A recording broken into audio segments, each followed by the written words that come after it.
You talk a lot in the book. I've known you for a very long time. There's a lot about you I didn't know that I learned. And you talk a lot. It's just fantastic. It's funny. It's also very instructive. Thank you.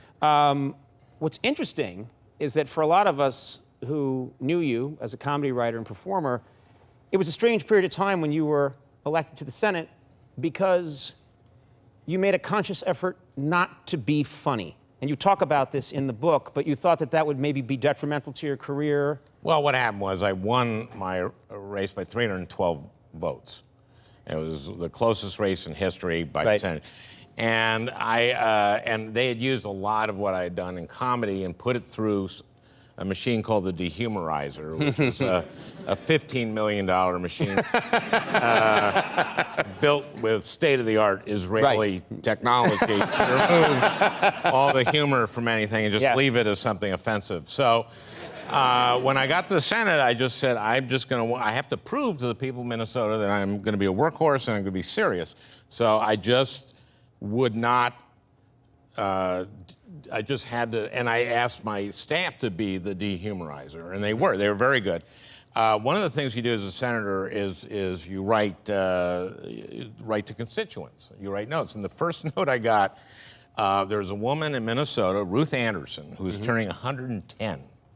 So it was my first note to congratulate Ruth on turning 110, and I'm a comedy writer, so I'm sitting at my desk, and I go, "Dear Ruth, you have a bright future." And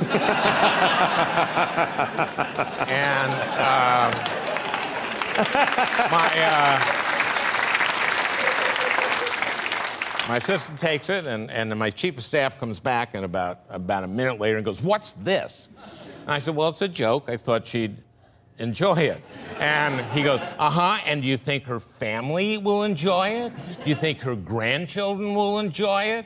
And I went like, "Oh yeah, you're right, okay." And so I didn't do that.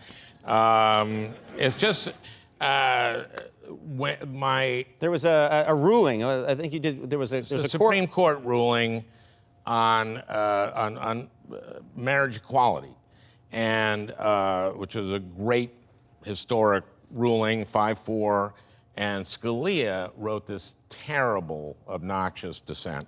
So I told my staff that I wanted to put out a press release saying Senator Al Franken of Minnesota today applauded the Supreme Court's decision on marriage equality, but called Justice Scalia's dissent, quote, very gay.